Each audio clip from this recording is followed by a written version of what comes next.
Welcome to Khalsa computer. Video को like करिए, channel को सब्सक्राइब करिए और चैनल पर बने रहें नई अपडेट के लिए। नमस्कार, मेरा नाम रंजीत सिंह। मेरे YouTube चैनल खालसा कंप्यूटर पर आप सभी का स्वागत है। आज का हमारा ये चैप्टर 3 का पार्ट 2 वीडियो है, जिसमें हम सीखने वाले हैं नोटपैड के बारे में। पिछली वीडियो में हमने सीखा था लिब्रे ऑफिस को कैसे डाउनलोड करते हैं और उसे कैसे इंस्टॉल करते हैं। आगे आने वाली वीडियो में हम लिब्रे ऑफिस को विधिवत तरीके से सीखेंगे। आज कुछ कॉमन एप्लीकेशन जो हमारे हैं, जो ऑपरेटिंग सिस्टम के साथ हमें मिलते हैं, उनके बारे में सीखते हैं। तो चलिए शुरू करते हैं। तो पहला चैप्टर है हमारा नोटपैड। यहाँ सर्च बॉक्स में हम नोटपैड लिखते हैं और यहाँ पर नोटपैड दिखाई पड़ेगा। यहाँ से भी हम नोटपैड को खोल सकते हैं। इसे क्लोज कर देते हैं। दूसरा तरीका है स्टार्ट बटन पर क्लिक करते हैं और यहाँ से जो आर प्रोग्राम की सूची है, इसमें हम विंडो एक्सेसरीज ढूंढ लेंगे। तो विंडो एक्सेसरीज के अंतर्गत मुझे ये सारे चैप्टर मिल जाएंगे, जिसमें नोटपैड है, MS पेंट है, वर्डपैड है। तो ये हमारा दूसरा तरीका हो गया। तो इसे भी क्लोज कर देते हैं। तीसरा तरीका है विंडो कीज के साथ R बटन प्रेस करते हैं, यानी स्टार्ट R बटन प्रेस करते ही रन खुल जाएगा और यहाँ पर नोटपैड लिखकर हम NOTEPAD और ओके बटन प्रेस करेंगे तो नोटपैड खुल जाएगा। इसे यहाँ से मैक्सिमाइज कर लेते हैं। ऊपर वाली पट्टी को हम टाइटल बार कहते हैं और इस टाइटल बार की पट्टी में 3 बटन यहाँ लगे रहते हैं, मिनिमाइज, मैक्सिमाइज और क्लोज। मिनिमाइज का काम होता है ये हमारे प्रोग्राम को टास्क बार पर रख देता है और यहाँ से फिर से इसे हम ओपन कर सकते हैं। जब हम मैक्सिमाइज में होते हैं तो इस बटन से हम रिस्टोर कर सकते हैं और जब इस तरीके से हमारी विंडोज दिखेगी तो हम यहाँ पर क्लिक करके इसे मैक्सिमाइज कर सकते हैं। क्रॉस बटन से हम इसे यहाँ से क्लोज कर सकते हैं। तो ये हमारा टाइटल बार है, नीचे हमारा टास्क बार है और टास्क बार के ऊपर यहाँ पर हमारा स्टेटस बार है। तो टाइटल बार के नीचे ठीक यहाँ पर मेन्यू बार है, जिसमें file, edit, format, view, help, ये हमारे मेन्यू है। तो फाइल के अंदर ये जो दिखाई पड़ रहे हैं, ये सभी हमारे कमांड हैं। इस तरीके से सभी के अंदर कमांड्स होते हैं। तो कुछ शॉर्टकट भी साथ में दिए रहते हैं कमांड्स के। तो ये शॉर्टकट हमें बहुत ही जरूरी तरीके से याद कर लेते हैं, क्योंकि ये सभी एप्लीकेशंस में यूज किए जाते हैं। तो चलिए इन्हें हम सीखने की कोशिश करते हैं। तो सबसे पहला हमारा है फाइल के अंदर न्यू पेज कैसे लेंगे। तो जैसे हम कुछ टाइप करते हैं और यहाँ से फाइल में जाकर न्यू पर या कंट्रोल के साथ N बटन प्रेस करते हैं तो हमारे पास एक डायलॉग बॉक्स आएगा, do you want to save change to untitled. क्या आप इसे सेव करना चाहते हैं?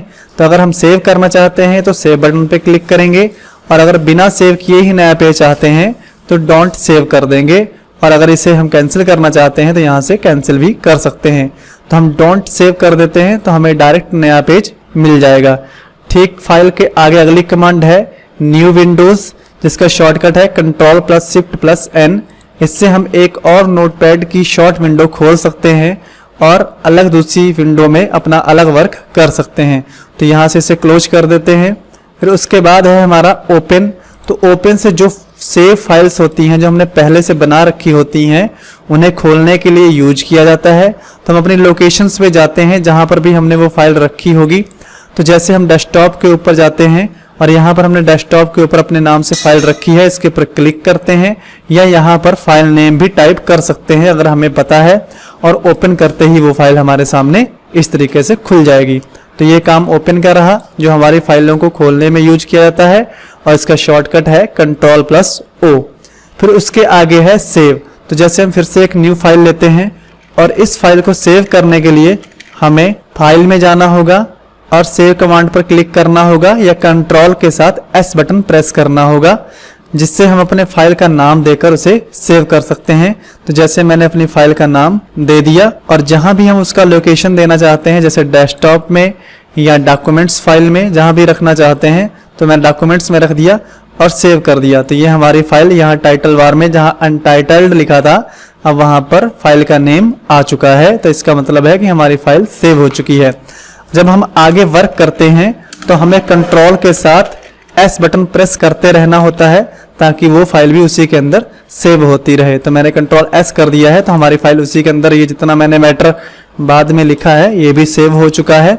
चलिए देख लेते हैं। तो न्यू करते हैं, फिर से ओपन करते हैं और अपनी फाइल के ऊपर चलते हैं।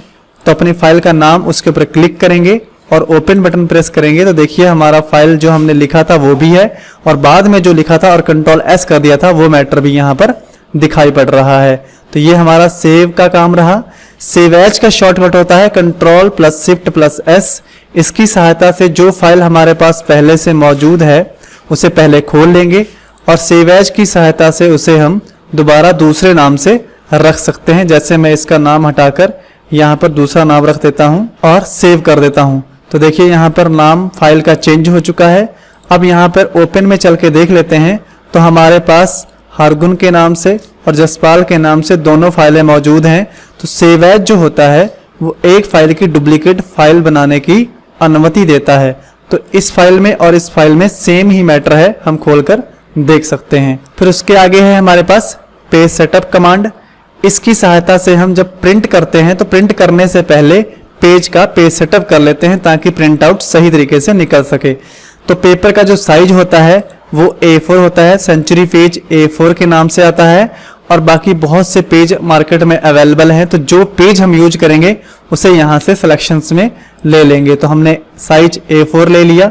यहाँ से जो पेज का ओरिएंटेशंस होता है वो दो तरीके का होता है, पोर्ट्रेट और लैंडस्केप। लैंडस्केप से इस तरीके से बेड़ा पेज होता है, यानी जो हमारा प्रिंट आउट है इस तरीके से बेड़ा प्रिंट आउट में निकलेगा और पोर्ट्रेट से हमारा जो पेज है वो सीधा खड़े में प्रिंट आउट होके निकलेगा। ये हमारी मार्जिन्स है जो चार होती हैं, लेफ्ट राइट टॉप बॉटम, यानी इधर लेफ्ट राइट ऊपर टॉप नीचे बॉटम। हम कितना कितना छोड़कर उसके अंदर पेज के प्रिंट करना चाहते हैं तो वो अपनी जरूरत के अनुसार यहाँ पर डालेंगे। नीचे यहाँ हेडर और फुटर दिखाई पड़ रहा है तो हेडर में जो यहाँ हेडर में लिख देंगे वो पेज के टॉप पर दिखाई पड़ेगा और फुटर में जो हम यहाँ पर लिख देंगे वो बॉटम में यहाँ प्रिंट में निकल आएगा। ओके कर देते हैं। फिर आगे चलते हैं तो प्रिंट कमांड है। तो प्रिंट का शॉर्टकट होता है कंट्रोल P। इसकी सहायता से हम प्रिंट आउट निकालते हैं।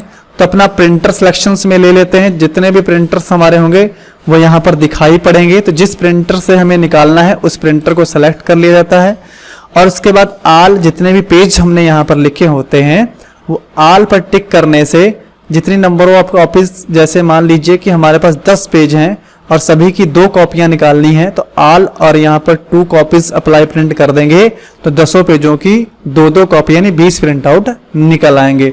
करंट पेज का काम होता है, जैसे 10 पेज के अंदर से मुझे 5वें नंबर का पेज निकालना है तो मैं एक पेज चुनकर निकाल सकता हूं।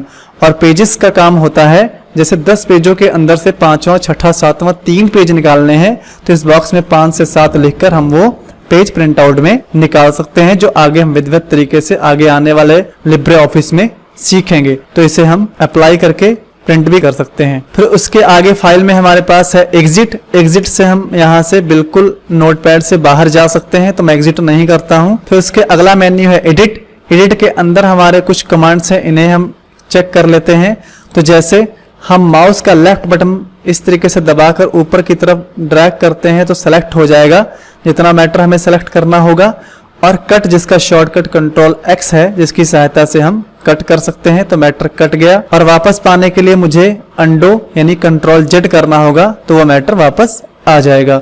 उसके जस्ट आगे फिर कमांड यूज करते हैं कॉपी, जिसका शॉर्टकट है कंट्रोल C।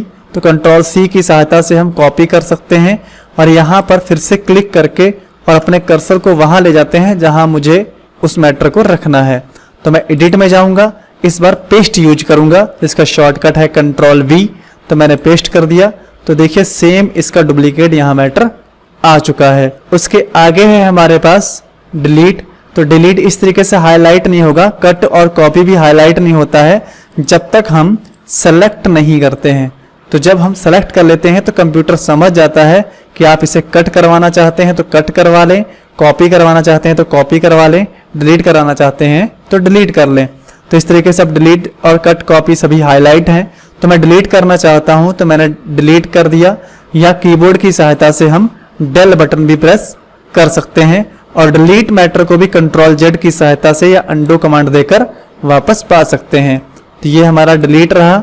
उसके आगे है हमारा फाइंड, जिसका शॉर्टकट है कंट्रोल F। तो फाइंड की सहायता से हम अपने डॉक्यूमेंट्स के अंदर से कोई भी वर्ड, सेंटेंस या कैरेक्टर्स ढूंढ सकते हैं। तो जैसे मैं यहाँ पर डी वर्ड ढूंढना चाहता हूँ तो मैं यहाँ पे डी टाइप कर देता हूँ और यहाँ से फाइंड नेक्स्ट करूँगा तो जहाँ जहाँ पर भी डी हमारे यहाँ लिखा होगा वो सभी यहाँ पे हाईलाइट होके दिखेगा। अप कर देंगे तो ऊपर की तरफ जाएंगे और डाउन कर देंगे तो नीचे की तरफ ढूंढते हुए जाएंगे। इसे क्लोज कर देते हैं। फिर उसके आगे कमांड है फाइंड नेक्स्ट। तो हमने क्या ढूंढा, इसका शॉर्टकट F3 है, तो इसके ऊपर क्लिक करके इसका अगला नेक्स्ट डी है वो आगे दिखाई पड़ेगा। फिर उसके आगे है फाइंड प्रीवियस। तो पीछे हमने अभी क्या ढूंढा था वो कहाँ पर है, तो वो शिफ्ट F3 से हम ढूंढ सकते हैं। तो पीछे यही डी, इसके जस्ट पीछे ये डी पर हम खड़े थे तो यहाँ पर आ गए। तो इस तरीके से हम इन कमांडों को यूज कर सकते हैं देखकर। फिर आगे है रिप्लेस। तो रिप्लेस की सहायता से हम अपने वर्ड कैरेक्टर सेंटेंस को बदल सकते हैं दूसरे वर्ड कैरेक्टर सेंटेंस में। तो जैसे मैं फाइंड वर्ड में वो अक्षर डालूंगा या वो वर्ड डालूंगा जो यहाँ स्क्रीन में मौजूद है।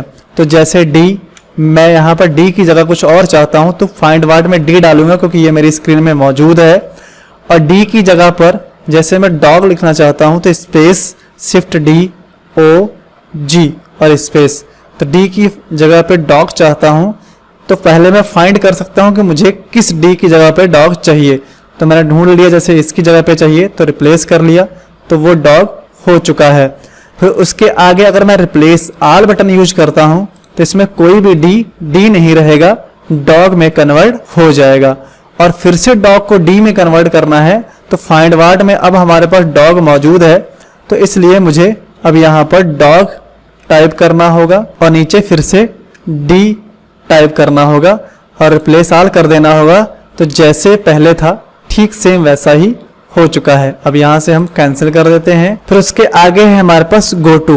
तो गो टू का शॉर्टकट है कंट्रोल जी। गो टू का काम होता है लाइन को ढूंढना। अगर 100+ लाइनें हमारे पास हैं उसमें से लाइन नंबर 25 या 13 लाइन पे जाना है तो बड़ी आसानी से जा सकते हैं गो टू की सहायता से। लेकिन इस समय ये हाईलाइट नहीं है, इसके लिए क्या करना होगा, फॉर्मेट में जो वर्ड रैप का ऑप्शन है इसे यहाँ से टिक हटा देना होगा जिससे कि ये लाइनें अनग्रुप हो जाएंगी और गो टू काम करना शुरू कर देगा। अगर मुझे लाइन नंबर 5 पे जाना है तो यहाँ पे मैं 5 टाइप कर दूंगा और गो टू कर दूंगा तो मेरा जो कर्सर होगा वो देखिए 5 लाइन पर आकर रुक जाएगा। इस तरीके से हम किसी भी लाइन को ढूंढना चाहते हैं तो मुझे सिर्फ गो टू में जाके उसे टाइप करना होगा, वो आराम से मुझे वहां तक पहुंचा देगा।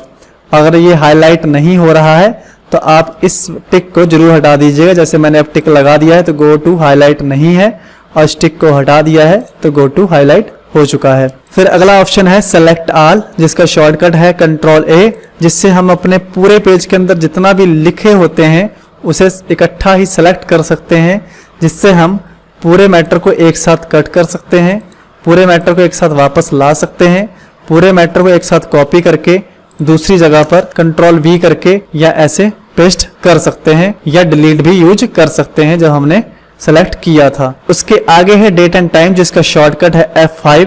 तो जैसे मैं यहाँ पर कहीं पर भी डेट चाहता हूँ तो मैंने यहाँ पे डेट लिखा, डेट एंड टाइम पे क्लिक कर देते हैं या F5 बटन प्रेस कर देते हैं तो जो इस समय टाइम और डेट होगा वो यहाँ पर शो करेगा। फिर उसके आगे हमारा है फॉर्मेट मेन्यू। तो मैंने ये बता ही दिया था इसका क्या काम है। फिर फॉन्ट में चलते हैं। तो फॉन्ट में हमारे पास जितनी भी लैपटॉप के अंदर हमने अपने फॉन्ट इंस्टॉल कर रखे होंगे वो सारे यहाँ पर दिखाई पड़ेंगे हिंदी विथ इंग्लिश। तो जो भी मैं फॉन्ट यूज करना चाहता हूँ वो मैं यहाँ से ले सकता हूँ। जैसे मैं टाइम्स न्यू रोमन लेना चाहता हूँ तो मैंने टी लिखा और यहाँ टाइम्स न्यू रोमन दिख गया। तो इस तरीके से मैं अपना फॉन्ट ढूंढ के भी लगा सकता हूँ। तो मैंने ये फॉन्ट लगा दिया। यहाँ पर फॉन्ट स्टाइल दिखाई पड़ रही है तो रेगुलर से सीधा लिखते हैं, अटैलिक से देखिए यहाँ सैंपल में हम थोड़ा तिरछा लिख सकते हैं, बोल्ड से मोटा लिख सकते हैं और बोल्ड अटैलिक से मोटे के साथ हल्का तिरछा लिख सकते हैं। तो यहाँ से रेगुलर कर देते हैं और यहाँ पर हम मिनिमम साइज जो है इसका वो 8 है और मैक्सिमम साइज जो है वो 72 है जो यूज कर सकते हैं इसके अंदर से ही। तो जैसे मैं इसका साइज 36 यूज करता हूँ और ओके कर देता हूँ तो इसका प्रभाव यहाँ पर दिखेगा। तो जो नोटपैड है इसमें हम सेलेक्ट करके किसी एक लाइन का फॉन्ट या उसका साइज नहीं कम या ज्यादा कर सकते हैं। इसमें अगर हम फॉन्ट बिना सेलेक्ट किए भी बदलेंगे, उसका साइज बदलेंगे या उसका स्टाइल बदलेंगे तो वो पूरी वर्कशीट पर बदलेगा। इसका इफेक्ट जो होगा वो पूरी वर्कशीट पर ही दिखेगा। जैसे मैं एक बार फिर से कर लेता हूँ, मैंने ये लैंग्वेज लगा दी और यहाँ से इसका साइज और बड़ा कर दिया और ओके कर दिया, तो देखिए ये हमारी लैंग्वेज यहाँ पे लग गई है, जो पूरी एक साथ उसका साइज और लैंग्वेज अप्लाई हो गई है। तो ये फॉन्ट था। तो इसके आगे व्यू है। व्यू में हमारे पास जूम इन और जूम आउट है। तो जूम इन का शॉर्टकट है कंट्रोल प्लस, जूम आउट का है कंट्रोल माइनस। तो जैसे यहाँ पर मैं कंट्रोल प्लस करता हूँ तो जूम इन होगा और यहाँ से मैं कंट्रोल माइनस करूँगा तो जूम आउट होगा। तो इस तरीके से मैं यहाँ से जूम इन और जूम आउट कर सकता हूँ और रिस्टोर डिफ़ॉल्ट जूम भी करके इसे पुरानी पोजीशंस पे लौटा सकता हूँ। और यहाँ से स्टेटस बार को ऑन और ऑफ किया जा सकता है, जो यहाँ पर अभी दिखाई पड़ रहा था। तो मैं व्यू में जाके फिर से स्टेटस बार को ऑन कर देता हूँ, तो यहाँ पर दिखाई पड़ेगा कि ये लाइन नंबर 3 पे हम खड़े हैं, यानी कर्सर की जानकारी दे रहा है।